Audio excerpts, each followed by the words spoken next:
Assalamualaikum warahmatullahi wabarakatuh. Halo sahabat sejuta kisah. Bagaimana dengan rutinitas Anda hari ini? Berjalan lancar? Mudah-mudahan ya. Kembali berjumpa dengan kami, channel yang setiap hari selalu menyuguhkan cerita-cerita misteri menarik.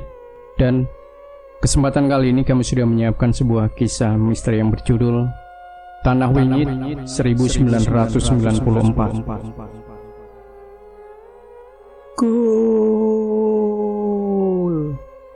Melalui adu penalti, Brasil berhasil memboyong gelar juara dalam turnamen paling bergengsi, Piala Dunia Amerika Serikat 1994. Sebuah pertandingan sengit menghadapi Italia yang juga memiliki sejarah juara. Saat itu seluruh warga kampung yang menonton di pos ronda riuh merayakan kemenangan Brasil di Piala Dunia tersebut. "Mukti, pulang sekarang ya." Ibu menghampiriku dari rumah dan berteriak memintaku untuk pulang. "Iya bu," aku balas menjawabnya. "Biarin aja dulu Lastri. Senang-senang sebentar kan gak ada salahnya. Paling Mukti jadi bisa ngelupain kejadian minggu lalu," ucap Pak Romat, salah satu warga di kampung ini. "Kalau waktunya banyak gak apa-apa Pak Romat. Besok kami udah harus berangkat," balas ibu. "Wah, cepet juga ya. Ya sudah, hati-hati. Kalau sempat main-main ke kampung sini lagi ya," ujar Pak Romat sambil mengacak-acak rambutku. "Iya pak. Teman-teman pamit dulu ya," teriakku. "Ya, kalau sempat mampir," balas mereka singkat. Aku pun meninggalkan pos ronda dan pulang ke rumah kami yang terletak di pinggir Kali Cibubur. Rumah ini sudah kami tempati semenjak aku belum lahir hingga akhirnya aku lulus SMP. Sebuah rumah ala kadarnya yang bapak bangun di bantaran kali yang sangat besar ini. "Kita benar harus pindah bu?" tanyaku. "Iya nak, ibu kan udah cerita. Setelah bapak meninggal kemarin, banyak penagih hutang yang terus datang ke rumah. Bahkan sampai ngancam mau nyelakain kamu dan Gendis, adikmu," jawab ibu. "Bapak meninggal 2 minggu yang lalu. Setelahnya kami kaget, ada banyak penagih hutang yang menagih ke rumah. Mereka bilang bapak berhutang pada mereka, tak hanya satu, tapi banyak. Jujur kami tidak pernah tahu kalau bapak berhutang. Tapi ibu sempat curiga setelah seorang temannya mengatakan sedang marak modus preman menagih utang pada anggota keluarga yang telah meninggal. Padahal belum tentu mereka berhutang. Tapi satu orang perempuan dan 2 anak kecil yang miskin bisa berbuat apa melawan mereka. Terus kita kemana bu?" "Kita tinggal di Jawa. Ada rumah peninggalan eyangmu di sana. Tidak ada yang akan mengusik kita selama kita di sana," ucap ibu. Ibu menceritakan tentang sebuah rumah di desa tempat kelahirannya. Dulu eyang memiliki banyak tanah dan kebun, namun semua sudah dijual dan diwariskan ke anak-anaknya termasuk ibu. Tapi ada satu rumah yang tidak pernah laku dijual. Saudara-saudara ibu pun tidak ada yang mau menempati karena rumah itu cukup berjarak dari desa dan tidak jauh berbatasan dengan hutan. "Beruntung ada yang mau membeli rumah ini. Uangnya bisa kita pakai untuk renovasi dan modal hidup di sana," tambah ibu. "Iya bu, padahal cuma rumah begini saja ya," balasku. Rumah kami memang bangunan liar di bantaran kali, tapi bapak dan ibu sudah membangunnya setengah tembok hingga cukup kokoh. Hampir semua rumah di kampung ini tidak berizin, namun kami semua merasa aman karena ada yang sudah tinggal di tempat ini lebih dari 20 tahun dengan tenang. Sebuah angkutan umum sudah datang sejak tadi pagi. Ini adalah angkutan yang akan kami gunakan untuk pindah ke Jawa. Kami tidak membawa banyak barang. Sebagian perabotan sudah dijual dan sisanya diberikan ke pemilik rumah yang baru. Hanya sedikit yang kami bawa menggunakan angkutan umum bercat biru itu yang akan mengantar kami ke rumah baru kami. "Sudah masuk semua?" tanya Bang Jaki, supir yang akan mengantar kami. "Sudah Bang Jaki, tinggal orangnya. Kata ibu ngopi dulu aja, ada gorengan juga," balasku. Bang Jaki pun masuk ke rumah sambil menikmati kopi dan gorengan yang dibuatkan oleh ibu. Sementara itu, Ibu memeriksa kembali barang-barang yang sudah masuk ke mobil. Mukti. Sebelum menyusul ke rumah, tiba-tiba seorang temanku memanggil dari jauh. Andri? Tanyaku sembari menghampirinya. Ini kamu bawa ya? Ucap Andri. Ada sebuah ukiran kayu berbentuk ular yang ia berikan padaku. Apaan nih? Bawa aja, aku dapat mimpi gak enak semalam, ucapnya. Andri menceritakan bahwa ia melihat aku dan keluargaku diincar sesuatu yang jahat. Ia memang dianggap anak yang cukup aneh di kampung. Warga sudah menganggap ocehannya sebagai bualan belaka. Tapi sepertinya ia berniat baik, jadi tidak mungkin aku meledeknya. Oke, makasih Andri, balasku. Hati-hati ya, sama jagain adikmu Gendis, ucapnya sembari berlari meninggalkanku. Aku menerima benda itu dan menyimpannya di dalam tas pakaianku. Bu, masih jauh? Tanya Gendis yang sudah merasa tidak nyaman di perjalanan. Masih setengah perjalanan lagi nak, tidur lagi aja, jawab ibu. Ini memang pertama kalinya Gendis melalui perjalanan sejauh ini. Sebenarnya aku khawatir akan sekolahnya di desa. Seharusnya sebentar lagi ia sudah masuk SD, tapi aku hanya bisa percaya pada pertimbangan ibu. Menjelang maghrib, kami pun sampai di rumah yang akan kami tinggali. Sebuah rumah yang cukup berjarak dari rumah lain di desa. Ini rumah yang cukup besar. Semua dindingnya terbuat dari kayu yang sepertinya sudah sangat berumur. Ada sebuah pohon besar di depan rumah, namun pohon itu sudah kering dan tidak lagi berdaun. Saat mobil Bang Jaki terparkir di depan rumah, ada seseorang yang segera menghampiri kami. Seorang pria kurus yang sedikit lebih tua dari ibu. Pak Ngadimin, sambut ibu. Lastri, gimana perjalanannya? Lumayan pak, pas lagi panas-panasnya, jawab ibu. Rumahnya sudah saya bersihkan, tapi ya seadanya. Lebih baik malam ini istirahat di rumah saya saja, besok baru beres-beres, ucap Pak Ngadimin. Alah pak, saya sudah ngerepotin minta dibersihkan, malah ngerepotin nginep lagi, balas ibu. Ibu menolak untuk mampir ke rumah Pak Ngadimin dan memilih untuk terus menurunkan barang-barang di mobil. Bang Jaki dan Pak Ngadimin pun membantu kami, sementara ibu menyalakan lampu teplok yang sudah tersedia di tembok rumah. Belum ada listrik bu, tanyaku. Sudah, tapi masih harus lapor PLN dulu, biar dipasang lagi. Paling seminggu sudah nyala, balas ibu. Bang Jaki yang sedari tadi menurunkan barang terlihat cukup aneh. Sesekali berhenti melangkah dan menelan ludah. Bang Jaki, nginep dulu aja. Pagi baru pulang, ada kamar kosong kok, ucap ibu. Enggak, saya langsung saja habis ini, mau mampir dulu, ucapnya dengan canggung. Ia terlihat begitu waspada dengan rumah ini. Mbak Lasri, benar yakin mau tinggal di sini? Tanya Bang Jaki. Iyalah mas, sekarang cuma rumah ini yang bisa kami tinggali, balas ibu. Setelah membantu kami, Bang Jaki segera pamit. Padahal hari sudah larut malam. Pak Ngadimin pun mengantarkan kami makanan kecil dan minuman panas untuk kami dan buru-buru meninggalkan kami. Merasa cukup lelah, aku pun duduk di tikar yang sudah digelar oleh ibu. Rumah kayu dengan lampu remang-remang merupakan pemandangan yang cukup asing untukku. Apalagi suasana hening seperti ini, tidak pernah kurasakan di rumah kami sebelumnya. Tok tok tok. Ada suara dari luar. Tok tok. Setauku rumah kami cukup jauh dari warga lain. Aku malas mencari tahu dan memilih untuk tetap bersantai di tikar. Tapi suara itu mendekat ke jendela. Aku menoleh ke jendela. Sekelebat terlihat seorang nenek melintas di depan jendela rumah. Nenek itu berambut putih terurai berantakan dengan kebaya putih yang lusuh.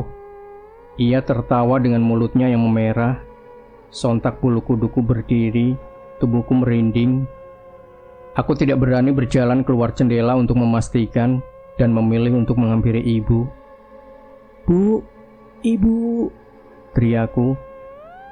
Aku mencari ibu di kamar, namun di kamar hanya ada Gendis yang tertidur. "Kenapa, Mukti?" teriak ibu yang suaranya terdengar dari dapur. Aku pun berlari menuju dapur menghampiri ibu. "Ada nenek-nenek, Bu, serem di luar jendela," ucapku.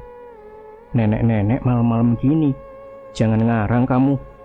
Kalau capek tidur duluan aja," balas ibu yang sedang membersihkan kompor tungku yang mungkin akan ia gunakan untuk masak besok. "Iya Mas Mukti, tidur duluan saja, nanti Gendis nyusul," tambah Gendis yang tengah meminum susu yang sepertinya baru saja dibuatkan oleh ibu. Tunggu. "Gendis, kamu di sini?" tanyaku bingung. Tidak, mungkin aku salah. Tadi aku melihat dengan jelas Gendis tertidur di kamar. "Iya, minum susu dulu. Habis ini mau tidur, disuruh ibu," balasnya. Aku menelan ludah sembari menoleh ke kamar tempat aku melihat Gendis tertidur tadi. Aku bantuin ibu aja deh," ucapku yang sedikit ragu untuk kembali ke ruang depan lagi, apalagi di kamar. Karena kamar yang lain masih berantakan, malam itu kami tidur dalam satu kamar.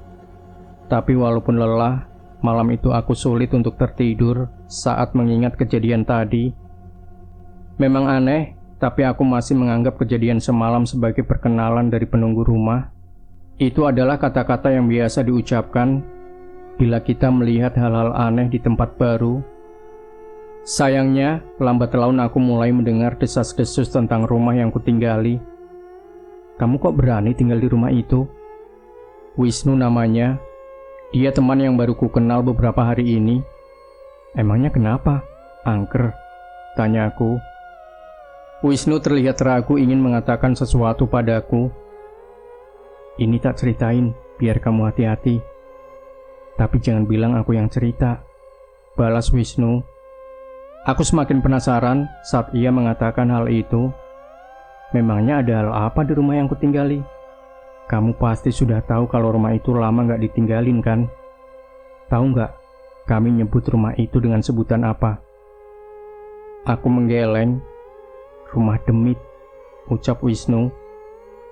Dia bercerita bahwa setiap anak-anak, bahkan warga desa yang tidak berkepentingan, dilarang untuk mendekat ke rumah ini. Banyak isu mengerikan yang ia dengar. Dulu pernah ada yang lewat rumahmu itu dan nemuin mayat terbaring di pekarangan. Mayatnya sudah membiru, tapi matanya melotot.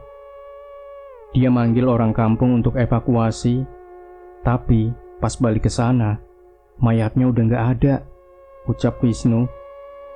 Aku cukup merinding mendengar ceritanya. Rasanya aku semakin tidak yakin untuk tinggal di rumah ini. Cerita dari Wisnu membuatku kepikiran. Aku penasaran apa ibu sudah tahu tentang keadaan rumah ini sebelum memutuskan untuk pindah. Menjelang maghrib pun aku bergegas untuk pulang. Di kampung ini, setelah azan berkumandang, seluruh kampung akan menjadi sepi. Jarang sekali ada yang keluar rumah. Untungnya ibu sudah menyalakan lampu luar. Setidaknya setelah listrik menyala, rumah ini tidak terasa menyuramkan seperti awal kami datang. Jangan di atas. Aku gak bisa nangkep kamu. Saat memasuki rumah, aku mendengar suara Gendis yang berbicara dengan seseorang. Aku pun menghampirinya ke kamar dan menyaksikannya sedang menatap ke sudut langit-langit rumah. "Gendis, kamu bicara sama siapa?" tanyaku. Gendis pun menoleh ke arahku. Ia pun menggeleng menjawab pertanyaanku. "Tadi Mas Mukti dengar kamu ngomong sama orang," tanyaku lagi. Gendis menggeleng sekali lagi dan berlari keluar melewatiku menuju ke arah ibu di dapur. Aku pun memperhatikan sekeliling kamar dan tidak melihat ada siapapun di kamar itu. Mau mandi dulu atau makan dulu? Tawar ibu yang sudah selesai mempersiapkan makan malam kami. "Makan dulu aja Mas," ajak Gendis. "Oke," jawabku singkat. Aku dan Gendis makan berdua, sementara ibu menemani kami sembari mengupas bawang merah untuk dimasak besok. "Gendis, tadi kamu ngomong sama siapa sih? Jangan bohong," tanya aku di depan ibu, berharap ibu bisa mengetahui apa yang ku dengar. "Nggak ngomong sama siapa-siapa," balasnya. Tapi ia menjawab sembari makan tanpa menoleh ke arahku.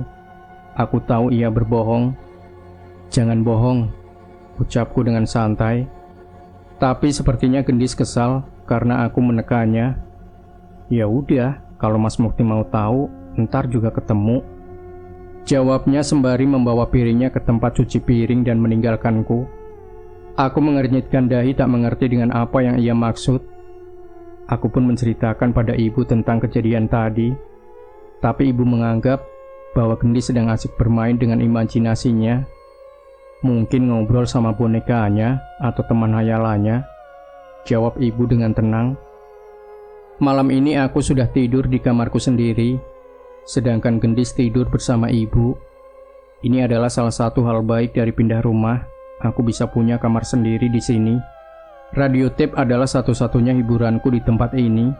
Pilihanku kali ini jatuh pada kaset Bass Jam untuk menemaniku sampai waktunya tidur. Mungkin aku bukan pujangga yang pandai merangkai kata. Aku bernyanyi di depan mengikuti nada di lagu itu sembari bergaya layaknya vokalis band. Mungkin sedikit kekanak-kanakan, tapi ini cukup seru. Apalagi aku tidak bisa berharap menonton televisi bersama di pos ronda seperti dulu. Di desa ini jarang yang memiliki televisi, kalaupun ada masih hitam putih. Hihi. Nyanyianku terhenti oleh suara tawa yang tiba-tiba terdengar. Gendis? Bukan. Suara tawanya berbeda dengan Gendis. Merasa mulai tidak nyaman, aku pun mengecilkan radioku dan pergi ke kasur. Sepertinya aku harus tidur cepat malam ini. Ceklek. Aku terbangun saat satu sisi karet pita sudah selesai diputar dan radio tapeku mati dengan sendirinya. Aku mengembalikan kaset itu ke dalam tempatnya dan ingin segera kembali tidur.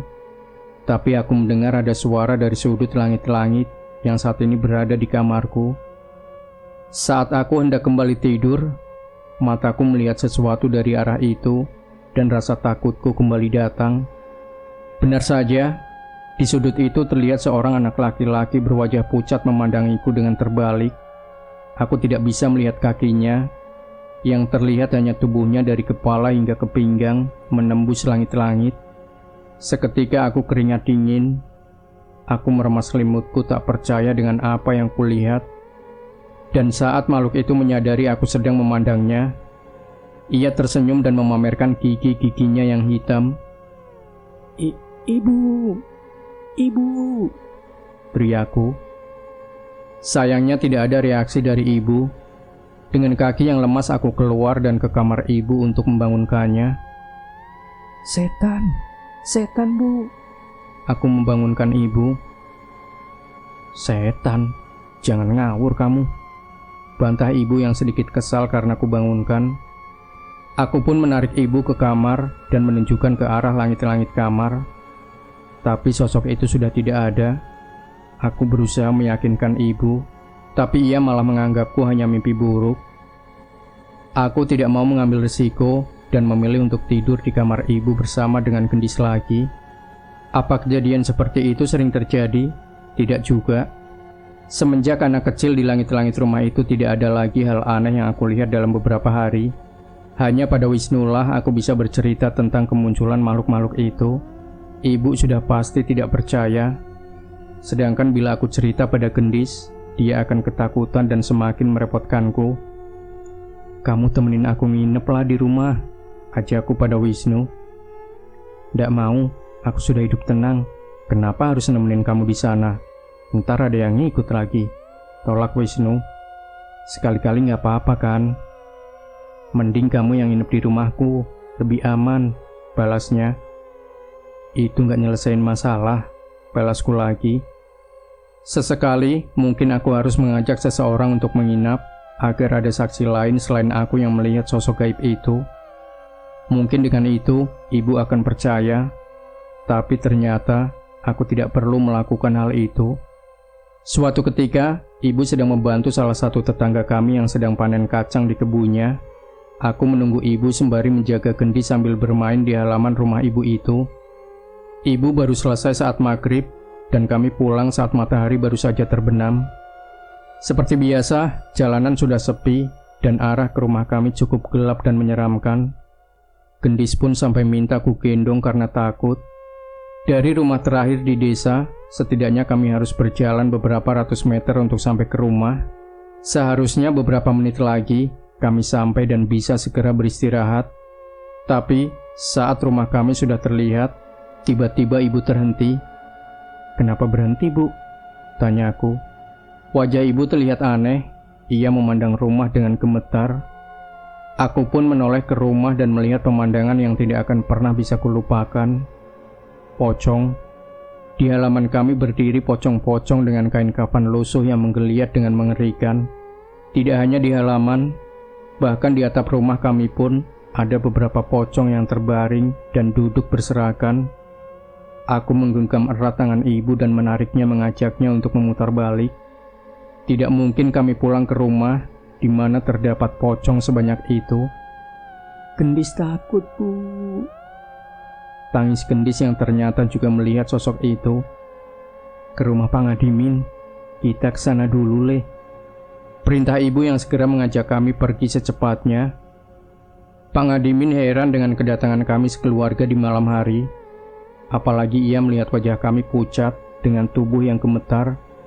"Sudah, duduk dulu, biar dibikinin teh panas," ucap Pak Ngadimin yang langsung memerintahkan istrinya membuatkan teh panas untuk kami. Tidak ada satupun dari kami yang mampu bicara sampai istri Pak Ngadimin datang dan memberikan kami minum. "Pocong, Pak Ngadimin. Pas kami mau pulang, dari jauh kami melihat rumah kami dipenuhi pocong, Pak," ucapku sambil gemetar. "Astagfirullahaladzim, benar, Bu?" tanya Pak Ngadimin pada ibu. Ibu hanya mengangguk sembari masih menggenggam gelas hangatnya. "Mbak Lastri masih bersikukuh ingin tinggal di sana?" tanya Pak Ngadimin. "Habis, kami mau tinggal di mana lagi, Pak? Buat makan saja saya masih khawatir," balas ibu. "Tapi rumah itu dibangun atas tanah yang tidak baik, Mbak Lastri. Kamu kan tahu sendiri. Bahkan sebelum kalian tinggal di sana, kami warga desa jarang sekali ada yang mau mendekat ke sana di malam hari," ucap Pak Ngadimin. Aku baru mendengar soal ini. Berarti sebenarnya ibu sudah tahu bahwa rumah yang kami tinggali memang bermasalah. "Bu, Gendis nggak mau ke rumah," rengek Gendis. Malam itu Pak Ngadimin mengizinkan kami untuk menginap di rumahnya. Besoknya ia mengantar kami kembali ke rumah bersama seorang yang ia panggil dengan nama Mbah Sartiman, pria yang sudah cukup berumur dan rambutnya sudah memutih. Mbah Sartiman adalah seseorang yang dianggap mengerti soal hal seperti ini. Ia juga sering membantu warga yang bermasalah dengan kesurupan atau penyakit aneh. "Mbak Lastri benar-benar melihat pocong-pocong itu di sini?" tanya Mbah Sartiman saat mencapai halaman rumah kami. "Iya, Mbah. Anak-anak saya juga lihat," balas ibu. Mbah Sartiman memejamkan matanya sebentar. Setelahnya ia menghela nafas dan menggeleng. "Kalau bisa sebaiknya ibu pindah saja," ucap Mbah Sartiman. "Jangan, Pak. Saya belum punya tempat tinggal lain. Tolong pocong-pocong itu diusir saja dan rumah saya dibersihkan dari makhluk-makhluk itu," pinta ibu. Mbah Sartiman menggeleng menolak ucapan ibu. "Tidak bisa, Mbak Lastri. Rumah ini adalah rumah mereka. Jasad mereka terkubur di bawah tanah ini," jelas Mbah Sartiman. Dek. Mendengar penjelasan itu seketika bulu kuduku berdiri. Berarti selama ini kami tinggal di tanah kuburan. Ini tanah wingit, Mbak Lastri. Tidak pantas untuk dijadikan rumah tinggal, tambah Pak Ngadimin. Ibu hanya merenung dengan sedih. Jelas keadaan ini membuat ibu semakin tertekan. "Kalau saya tetap memaksa tinggal di rumah ini, resikonya apa, Mbah?" tanya ibu. Mbah Sartiman menggeleng melihat keteguhan ibu. Di satu sisi, aku melihat Mbah Sartiman menaruh simpati dengan keadaan kami. "Kalau kalian memaksa tinggal di sini, kalian harus pergi di waktu-waktu yang saya berikan. Sosok pocong-pocong itu akan muncul di hari dan weton itu. Tapi bila ada jalan untuk tinggal di tempat lain, saya tetap menyarankan kalian pindah, ucap Mbah Sartiman. Jumat Kliwon Sabtu Pahing, pada 2 hari itu kami harus menjauh dari rumah. Menurut Mbah Sartiman, sosok-sosok itu akan muncul pada hari-hari itu. Pak Ngadiman yang kasihan dengan ibu pun mengizinkan kami untuk menginap di rumahnya pada hari-hari itu. Benar ucapan Mbah Sartiman, pada Jumat Kliwon kami pasti melihat sosok pocong itu. Kami juga mengajak Pak Ngadimin untuk memastikannya, dan ia pun percaya. Menurutnya jarang ada warga yang keluar malam, apalagi pada hari-hari tersebut.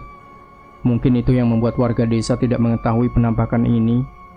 Dengan mengikuti aturan dari Mbah Sartiman, kami pun bisa bertahan hidup di rumah itu selama berbulan-bulan. Setiap menjelang Jumat Kliwon dan Sabtu Pahing, kami selalu bersiap-siap berkemas dan menumpang di rumah Pak Ngadimin. Mungkin cerita mengenai pocong yang mengelilingi rumahku sudah cukup mengerikan bagi kalian. Tapi percayalah, ada hal yang lebih mengerikan tersembunyi di tanah ini. Aku tidak pernah menyangka bisa bertahan cukup lama di rumah ini.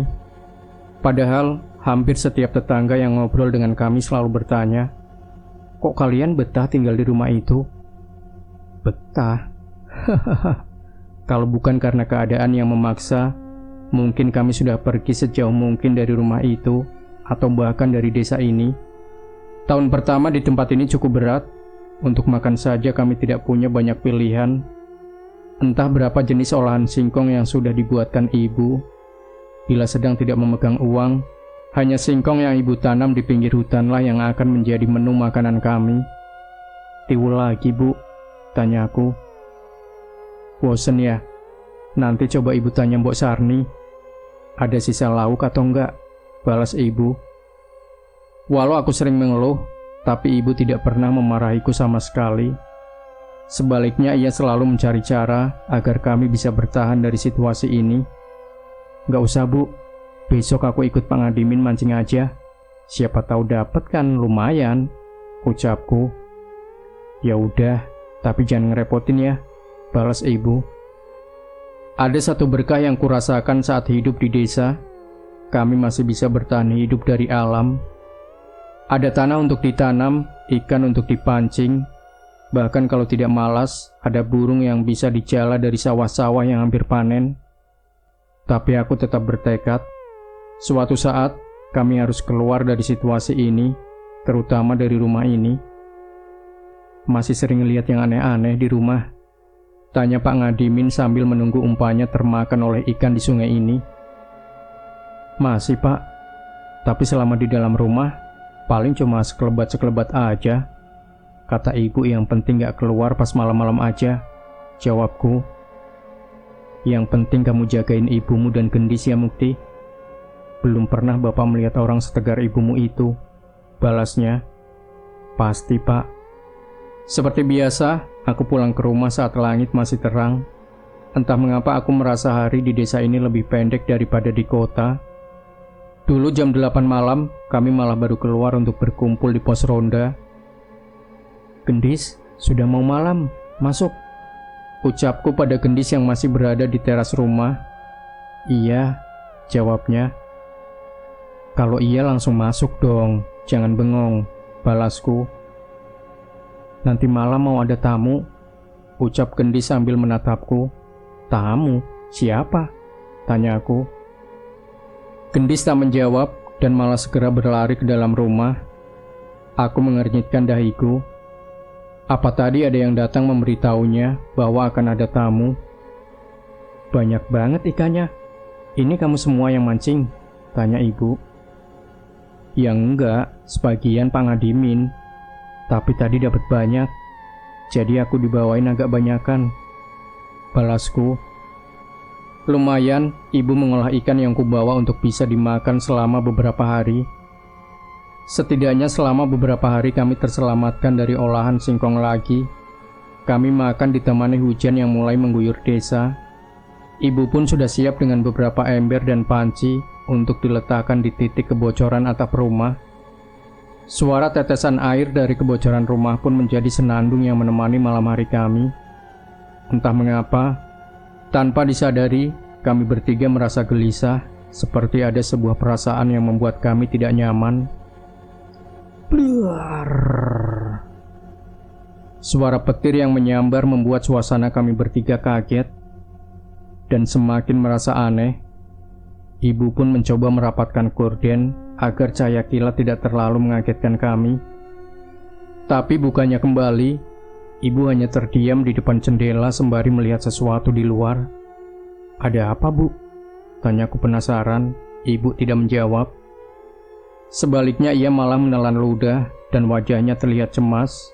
Khawatir dengan ibu, aku pun menghampirinya dan ikut melihat keluar. Saat itu setelah sekian lama, bulu kuduku berdiri. Sesuatu yang ada di halaman rumah membuatku merinding tidak karuan. Keranda mayat. Di bawah hujan yang cukup deras, tiba-tiba terlihat sebuah keranda mayat tergeletak begitu saja di halaman bersama sesosok jenazah yang sudah dipocong. "Bu, itu..." tanyaku. "Jangan keluar. Apapun yang terjadi, jangan keluar," balas ibu yang segera merangkulku dan mengajakku menjauh dari jendela. Aku pun berinisiatif membawa radioku dari dalam kamar dan mendengarkannya bertiga di ruang depan. Tidak ada satupun dari kami yang mengajak masuk ke kamar. Satu sisi, kami takut dengan apa yang ada di luar. Di satu sisi kami juga khawatir akan terjadi sesuatu bila kami tidak mengawasinya. Aku berharap suara radio yang kusetel bisa sedikit menenangkan kami. Namun walau sudah mendengarkan beberapa lagu dan drama radio, tangan ibu masih terlihat gemetar.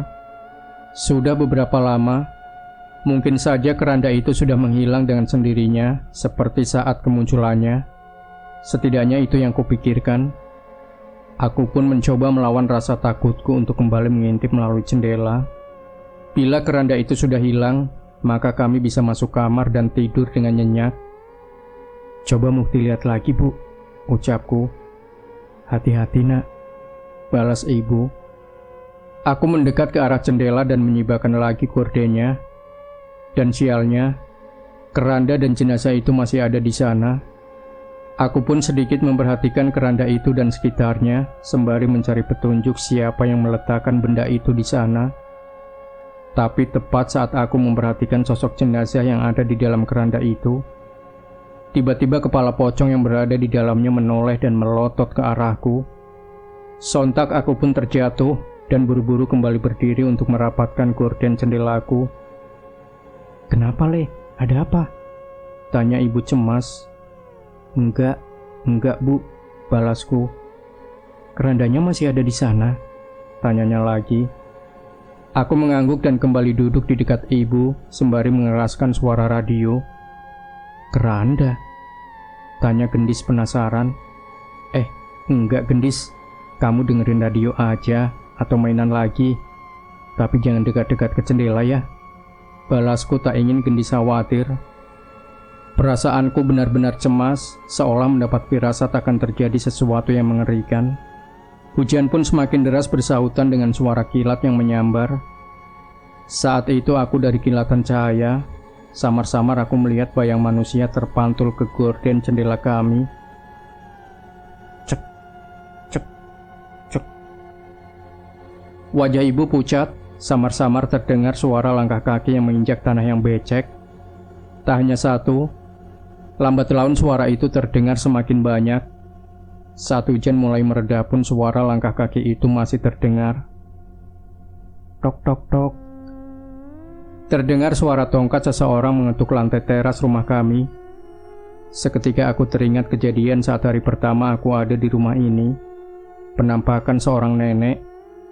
Dan benar saja, bayangan seorang nenek yang bungkuk sedang membawa tongkat terpantul di gorden jendela. "Ojo ono sing metu yo, Le." Terdengar suara seorang nenek tepat saat bayangan itu berhenti di depan jendela. Aku merinding sejadi-jadinya, tapi entah mengapa aku merasa ibu dan Gendis tidak sadar akan hal itu. "Bu, ojo ono sing metu yo, Le. Itu artinya apa?" tanyaku yang tidak mengerti arti ucapan itu. "Jangan ada yang keluar ya, Le." "Emangnya kenapa nanya begitu?" tanya ibu. "Ibu nggak dengar suara barusan? Tadi Mukti dengar suara ngomong begitu," jawabku. Ibu mengernyitkan dahinya dan menggeleng. Ia pun mulai cemas terhadapku. Gak ada suara apa-apa, Mukti. Iya kan, Gendis? Tanya ibu memastikan. Gendis cuma dengar suara hujan sama radio, Bu. Jawab Gendis. Aku pun mulai bingung. Apa ada setan yang sengaja berniat memperingatkanku? Aku mengubur rasa penasaranku dan sama sekali tidak memikirkan untuk mengecek keluar. Lambat laun hujan semakin mereda. Yang terdengar hanyalah suara tetesan gerimis tanpa adanya kilat yang mengagetkan kami lagi. Aku melihat ke arah jam dinding dan mendapati bahwa waktu telah menunjukkan hampir jam 1 pagi. Gendis sudah tertidur dan ibu beranjak dari tempatnya untuk mengecek kembali ke jendela. Aku merasa harus ikut menemaninya. Saat gorden itu tersibak, aku melihat sebuah pemandangan yang tidak akan pernah bisa kulupakan. Ada sekumpulan orang-orang dengan mengenakan baju Jawa dengan bawahan kain jari. Ada yang bertelanjang dada, dan ada yang mengenakan surjan atau kebaya yang sangat lusuh. Kulit mereka hitam dan bercampur dengan lumpur, dan mengerumuni keranda berisi jenazah itu. Wajah mereka mengerikan. Mereka seperti kesetanan merogoh sosok yang berada di dalam keranda itu dengan beringas. Aku ingin mencari tahu apa yang mereka lakukan.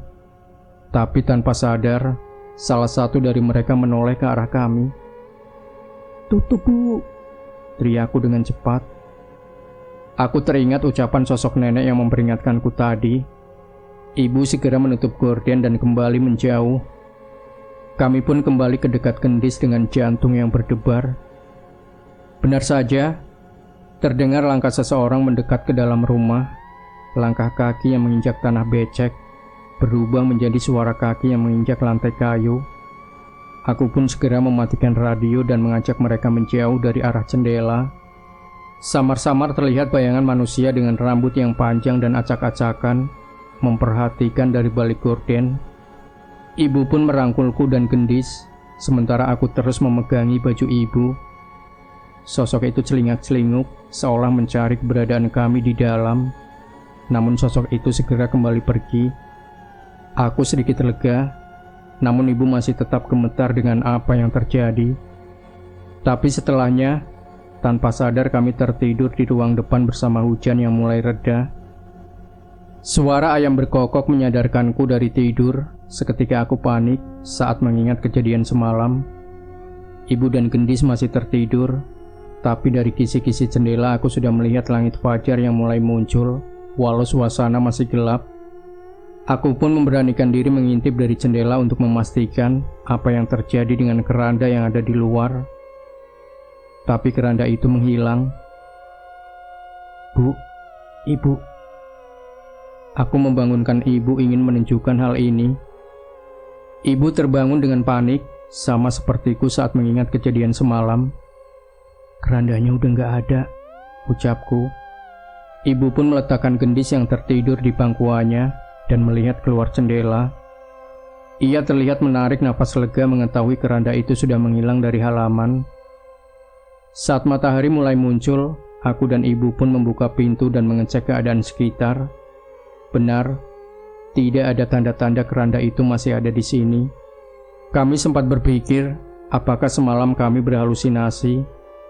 Masalahnya, di tempat kami berdiri, masih ada sisa-sisa telapak kaki manusia yang terciplak di tanah basah dan sisa lumpur di halaman teras kami. Tanah itu jahat.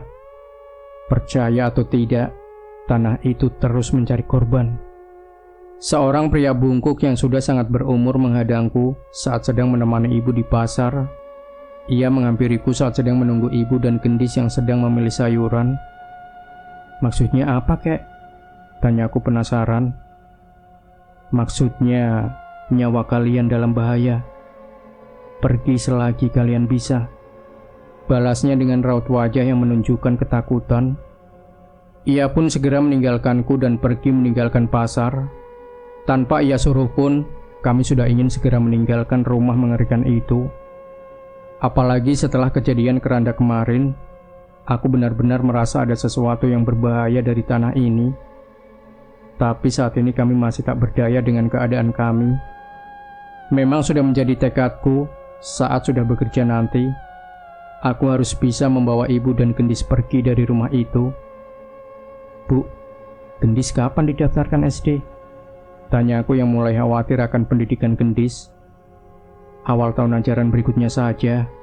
Saat ini belum ada yang bisa mengantar jemput dan ngawasin dia, balas ibu.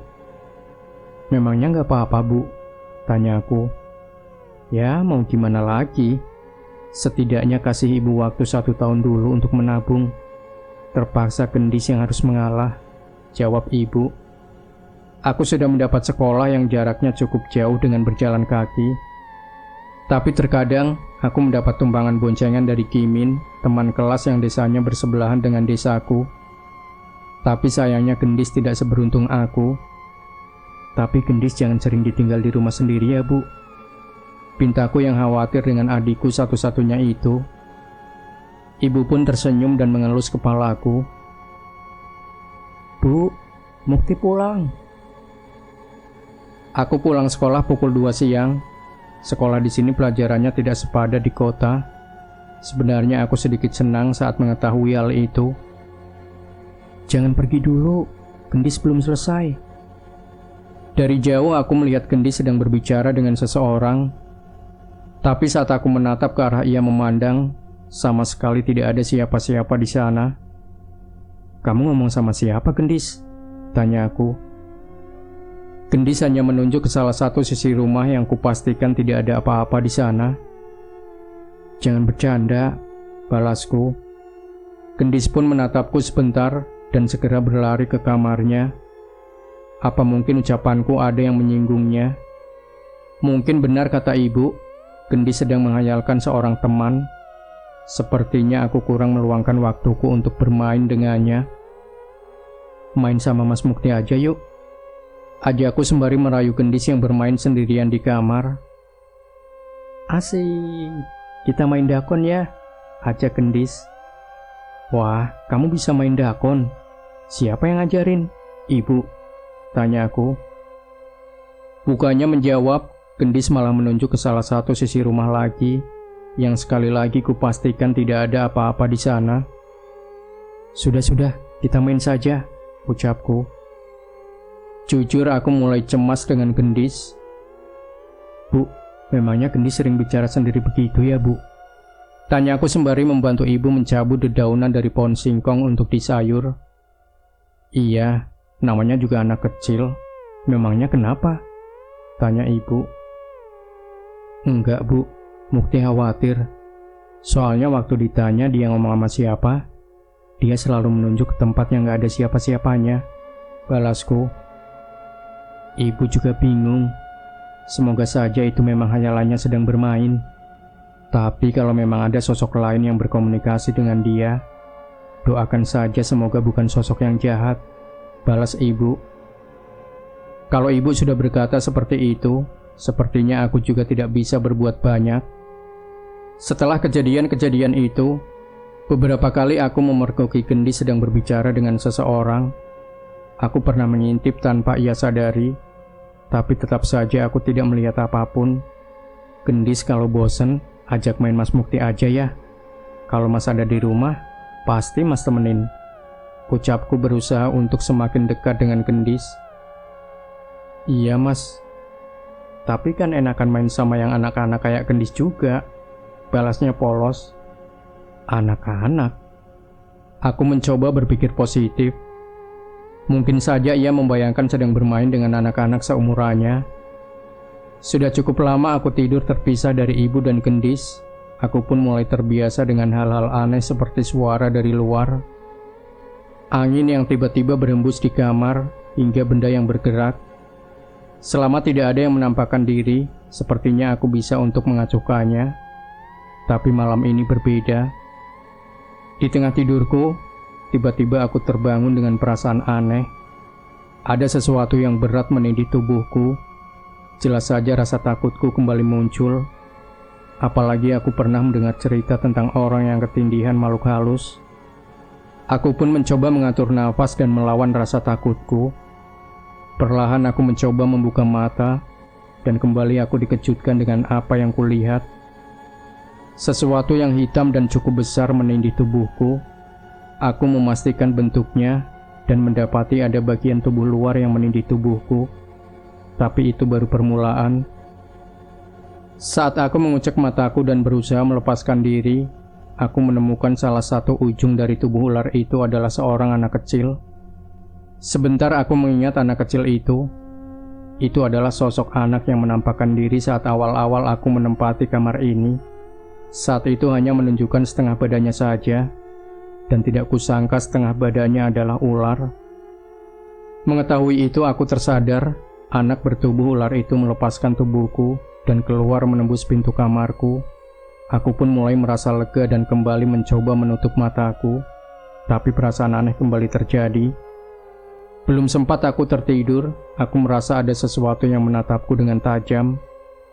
Aku pun membuka mata lagi dan mendapati anak bertubuh ular itu berada di hadapanku lagi. Tapi saat mengetahui aku tersadar lagi, ia pun pergi ke arah pintu lagi. Tunggu. Apa dia ingin aku mengikutinya? Aku pun mencoba membuka pintu dan mendapati sosok anak bertubuh ular itu menantiku. Aku pun mencoba membuka pintu dan mendapati sosok anak bertubuh ular itu menantiku di arah ruang depan. Ia pun berjalan lagi menembus pintu depan. Sepertinya dugaanku benar, ia memintaku untuk mengikutinya. Tapi sepertinya aku tidak akan mengikutinya terlalu jauh. Tapi aku merasa ada yang aneh. Pintu depan tidak terkunci. Saat itu aku mulai cemas. Aku melangkah ke arah pintu dan membukanya sesuai dengan kemauan anak itu, dan mendapati ia terhenti di teras rumah. Ia seperti tidak bisa melangkah lebih dari itu. Tapi masalahnya bukan itu. Ada seorang anak kecil di halaman. Aku bisa memastikan dengan jelas bahwa itu adalah Gendis. "Gendis, ngapain kamu di luar? Ayo masuk." Teriakku panik saat melihat Gendis berdiri sendirian di halaman. Sayangnya ia hanya menatap ke arah hutan membelakangiku dan rumah kami. "Gendis!" Aku berteriak sekali lagi dan berlari ke arahnya. Tapi Gendis bertingkah aneh. Dia tertawa sedikit-sedikit dan kadang tersengal sembari memandang dengan mata melotot. Kulitnya memucat dan tawanya menyeringai mengerikan yang sama sekali tidak sama dengan tawa Gendis. "Gendis, kamu kenapa? Ayo masuk!" teriakku sembari menarik tangannya. Tapi Gendis dengan mudah melepaskan gandenganku dan bersikeras untuk tetap di tempatnya. Apa ini berarti Gendis kesurupan? Setelah beberapa kali gagal menyadarkannya ataupun membawanya, aku pun memutuskan untuk memanggil ibu di dalam untuk membantuku. Bu, bangun bu. Gendis kesurupan," teriakku. Ibu yang mendengar teriakanku pun terbangun dan panik saat mengetahui Gendis tidak ada di sebelahnya. "Di mana? Gendis di mana?" teriak ibu panik. "Di halaman bu," jawabku. Ibu pun segera berlari ke arah Gendis dengan wajah cemas. Tapi saat aku menyusulnya, aku mendengarkan suara aneh dari dalam kamar ibu. Suara itu dari dalam lemari. Grudak, grudak, grudak. Aku pun menghampiri lemari itu dan memastikan suara itu berasal dari dalamnya. Suara itu mengecil saat aku semakin mendekat. Anehnya, kali ini aku tidak mengalami perasaan takut. Aku pun membuka lemari itu dan melihat ke segala arah. Ada baju-baju kami bertiga dan beberapa barang. Tapi tanpa sadar, mataku terhenti di sebuah kantong. Sebuah kantong berisi benda yang diberikan oleh temanku Andri saat akan pindah ke tempat ini. Sebuah ukiran kayu berbentuk ular. "Hati-hati ya, sama jagain adikmu Gendis." Tiba-tiba aku teringat ucapan Andri setelah memberikan benda ini padaku. Aku pun mengeluarkannya dari kantong dan berlari ke arah halaman untuk menyusul ibu. Tepat saat aku melewati halaman, aku merasakan sesuatu melewatiku seperti ada angin yang berhembus. Ibu masih berusaha membawa Gendis ke dalam, tapi tenaganya terlalu kuat. Wajah Gendis malah terlihat menantang ke arah ibu. Tapi saat aku mendekat, Gendis berpindah menatapku. tapi kali ini dengan tatapan marah. "Kenapa kamu bisa keluar dari sana?" ucap Gendis dengan suara yang serak, yang sama sekali berbeda dengan suaranya. Aku pun menyadari benda yang aku ambil dari lemari dan membawanya kepada Gendis. "Gendis, pegang ini ya," ucapku. "Itu apa, Mukti?" tanya ibu bingung dengan apa yang kulakukan. Aku belum bisa menjawab pertanyaan ibu. Aku masih ingin melihat reaksi Gendis saat memegang benda ini. "Kamu kok di sini?" ucap Gendis tiba-tiba sembari menatap ke arahku. Tunggu, bukan ke arahku, melainkan ke sesuatu di dekatku. Tiba-tiba tangan Gendis seperti tertarik atau digandeng oleh sesuatu. Ia mengarah ke arah rumah dengan langkah yang cukup cepat. "Pelan-pelan," ucap Gendis. Aku dan ibu bertatapan dan mengenal bahwa itu adalah suara Gendis. Kami pun ikut menggandeng Gendis dan membawanya masuk ke dalam dan mengunci pintu rapat-rapat. Aku dan ibu segera memeluk Gendis erat-erat saat mengetahui ia sudah sepenuhnya tersadar. "Duk, kok bisa sampai kayak begitu, Duk?" tangis ibu pecah saat memeluk Gendis. Wajah Gendis masih terlihat bingung dan aku kembali mengambil ukiran kayu berbentuk ular dari tangan Gendis. Walau tertolong oleh benda ini, aku masih belum tahu apakah kelak benda ini dan sosok di baliknya akan berbahaya atau tidak. Terdengar suara pintu rumah dihantam dari luar. Kami bertiga kaget. Aku pun mencoba mengintipnya dari jendela, namun tidak menemukan apapun di luar sana. "Gendis takut, Bu," ucap Gendis sembari menangis.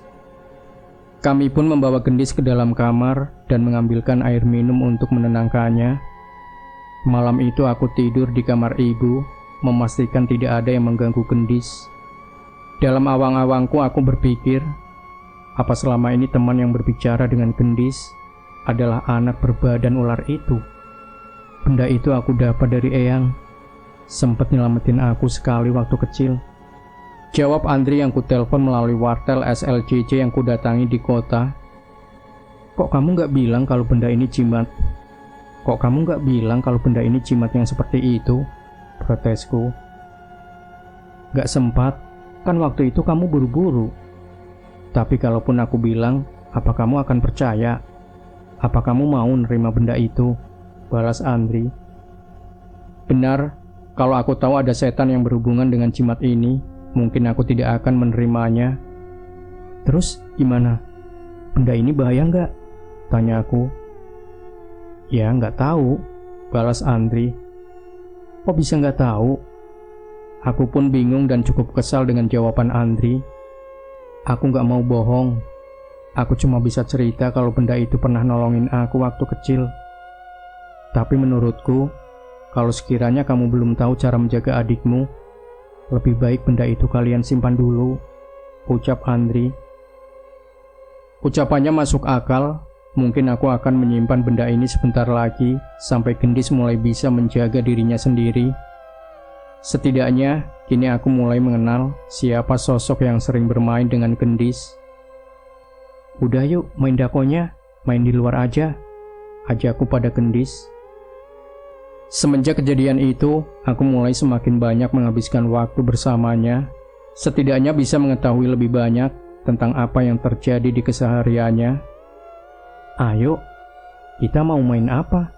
tanya Gendis. "Main engklek yuk, kamu bisa kan?" ajakku. "Jangan main engklek," balas Gendis. "Dia kan gak punya kaki." Tanah Wingit tidak menjadi semengerikan itu begitu saja. Ada kisah di balik berubahnya tanah itu menjadi wingit dan mengundang berbagai makhluk halus.